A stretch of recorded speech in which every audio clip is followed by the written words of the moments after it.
presentation, you're going to be able to identify and explain the different features of different types of investment.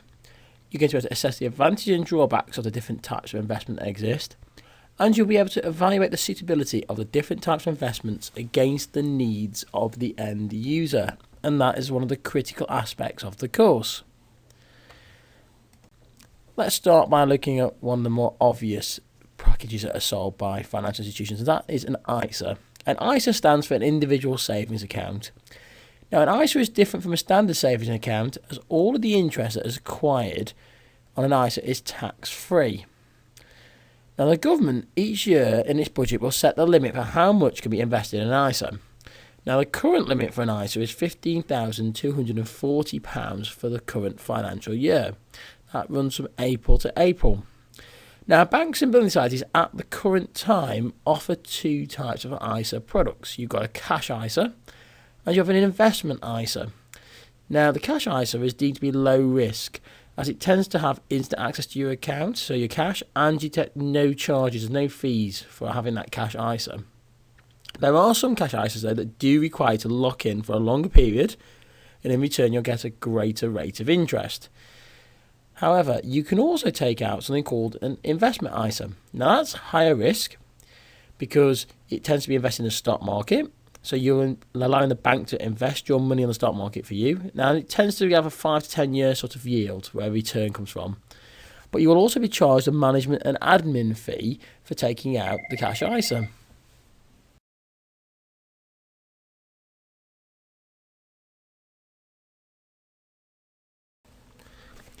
So what are the advantages and drawbacks of taking out an ISA? Well, firstly, you don't pay any tax on the interest that you accrue on any account that's called an ISA. You also won't pay any capital gains tax on any profits that you make from the share price increasing if you've got an investment ISA. You won't pay any tax on any dividend income that if you've got an investment ISA. Now, remember, a dividend is a share of the profits that you might get back. And typically in an ISA, you will find that you get higher rates of interest being paid. However, the drawbacks tend to be that you get better interest payments on a cash ISA. However, you have to lock yourself in. So in theory, you have to account for maybe 5 years or 10 years and you can't take that money out. So actually, it's not instant access. There is a limit of £15,240 on the maximum amount you can invest at the moment each year. That does mean that if you take money out of your account, so let's for example say that you place £15,240 in your ISA account at the start of April in the new financial year, so let's say April the 6th, and then you take that money out, the £15,240 in December, but then you want to put it back in January, you can't because you've used your limit. So then, of course, you've actually taken it down, your cash ISA value, you're getting no interest on that amount. So you can't put money back once you've withdrawn it from your ISA. And of course, it's not as flexible as you may think. You actually can't take a cash ISA and move it into, you can't get an investment ISA and move it into a cash ISA, but you can take a cash ISA and move it into an investment ISA. As you can see, that's quite complex to get your head around. So it's not that flexible to do. And there are other products that are coming on the market, like peer-to-peer forms of lending, but they weren't completed at the time of making this presentation. Another product that you probably have seen advertised, which investment institutions try and sell to you, are savings accounts. Now, savings accounts tend to be specialist bank accounts that are designed to encourage you to save. These accounts tend to have higher rates of interest than current accounts, and they tend to be held alongside a current account. So you normally have a savings account and a current account. Now, savings accounts do vary in the type that they exist, and some allow instant access, others require you to lock in your savings for a certain period of time.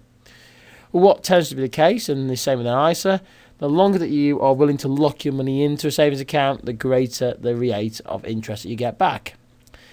Interest on savings is mainly tax-free for everybody now because of the way the government's just changed its regulations and legislation. However, it should be pointed out that technically interest on savings could be, if you've got a large sum of money, it does come up figure you've got, but interest could potentially be taxable, and that is different from an ISA.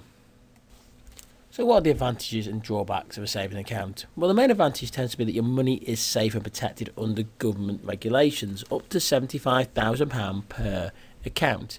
So you can invest £75,000 maximum in a savings account. You can go more than that, but the first £75,000 is covered by their scheme.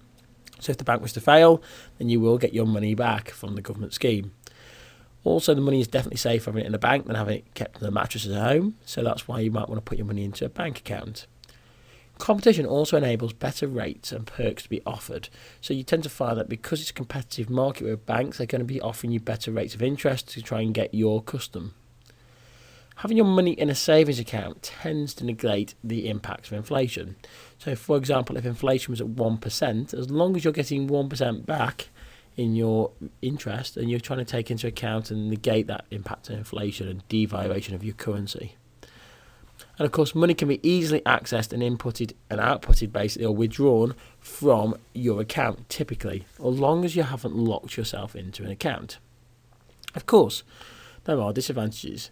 Typically, you'll find that savings accounts have a low rate of interest than those on an ISA.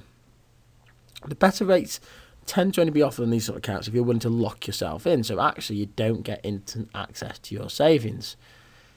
The interest rate that's currently being paid as well tends to be lower than the rate of inflation. There are some suggestions at the moment that inflation is around 1%. Now, if that is actually the case and it's correct, obviously it depends on which economic data you look at, and the current best interest rate you're probably going to find for an instant access account is probably going to be somewhere near the base rate of 0.5, 0.75. So as a result of that, you're actually not fully negating the impact of inflation. And of course, tax is technically charged on interest paid, but that tends to only affect those higher rate income tax payers now and people who've got large, substantial amounts of savings.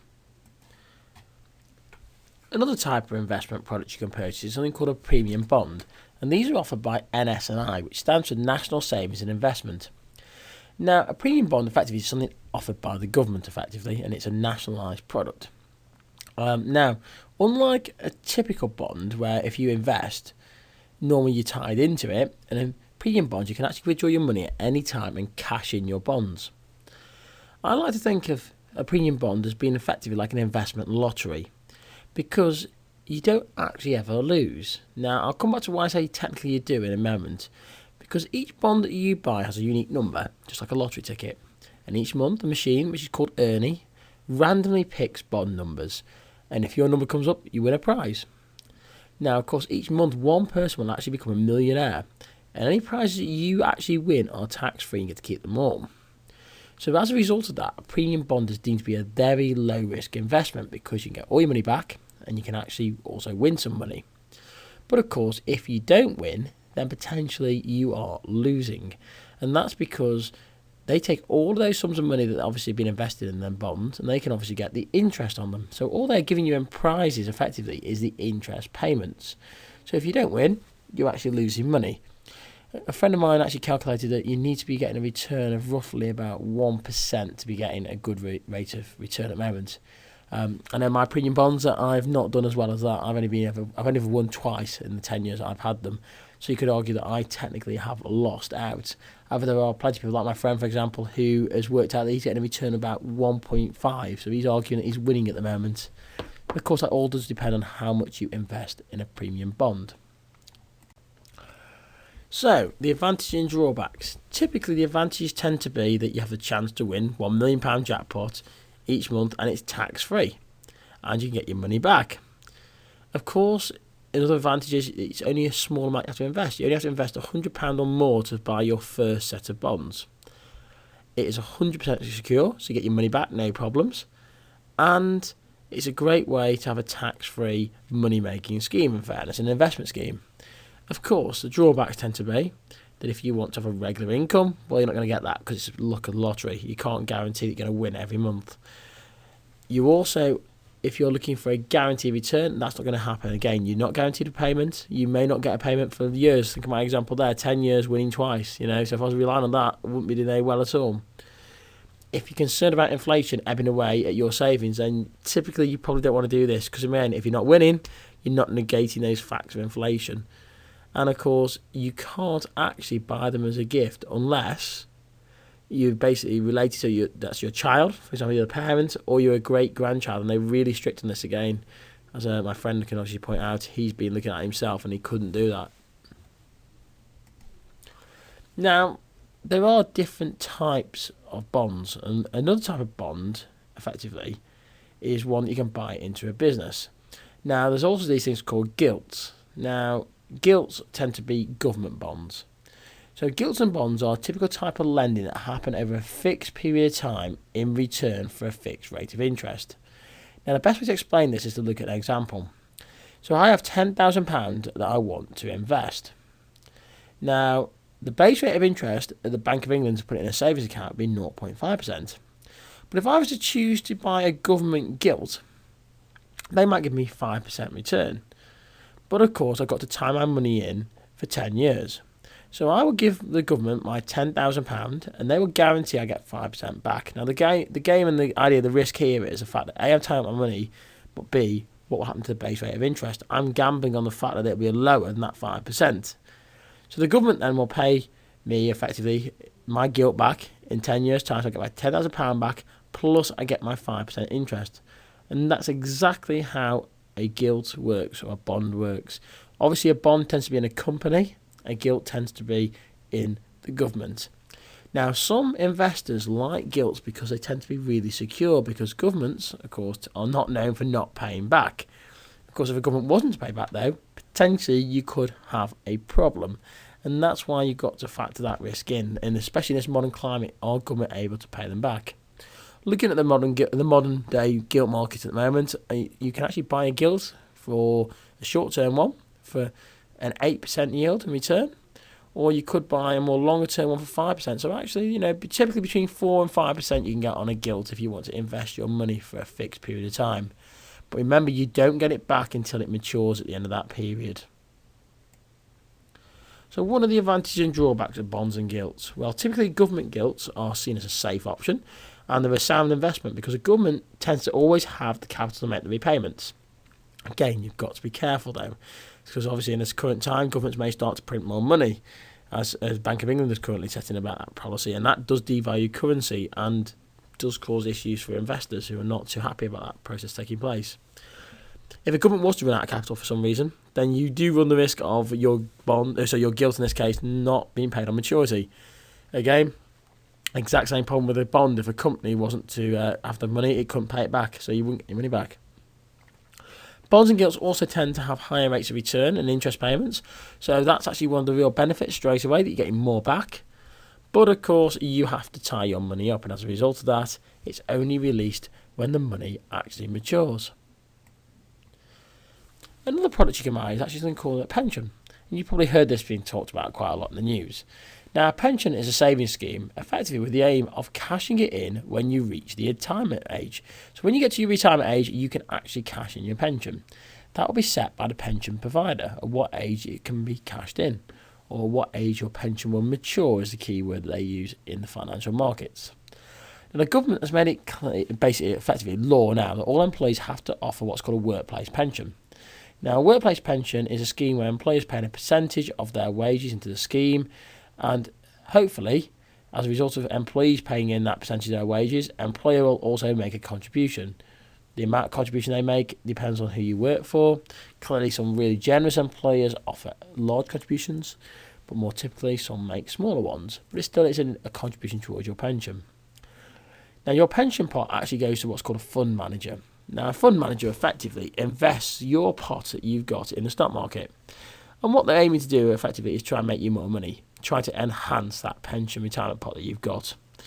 And once you basically get to the age of 55, then you can cash in your pension. Now, of course, when you cash in your pension, you can either take it as a lump sum, or you can choose to have the whole lot turned into what's called an annuity, which is basically a financial package where you can buy your retirement pension. So, of course, what are the advantages and drawbacks of taking out a pension? Well, money put into a pension technically does qualify for tax relief, so you don't actually pay tax on that, so it lowers your overall tax bill.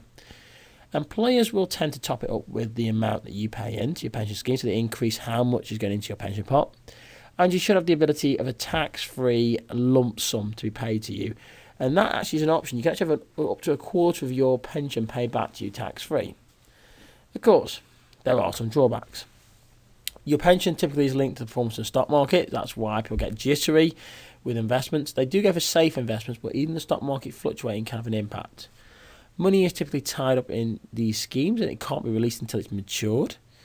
And pension funds have to be used by an annuity. Now, I hate that word, so obviously it's an annuity. I won't say it again. I absolutely hate it to say it. One of those words I can't say, an annuity. Somebody else will say that, that's still not correct. But anyway, you can see it on the screen there. And of course, the rates of these actually vary. And that's one of the real problems. So, and it all depends on the level of risk, effectively, and how long you're going to live for and what cost you're going to come to that person when you're buying that scheme. And of course, tax is payable on income from pension. So if you start to have a too greater income, you will start to pay tax on that income. So if you've got lots of pension schemes maturing, you could potentially start paying income tax. So you bear in mind that pensions can actually be taxed at the end of their cycle. Thanks for checking out the BeeBusinessBee YouTube channel. Don't forget to click the subscribe button down below to subscribe to our YouTube channel. Don't forget to follow me on Twitter. It's @BeeBusinessBee. Also, give the Facebook page a like. It's facebook.com/BeeBusinessBee. And lastly, don't forget to check out the online hive of activities found on BeeBusinessBee.co.uk, full of quizzes, activities and resources. And remember, until next time, keep buzzing.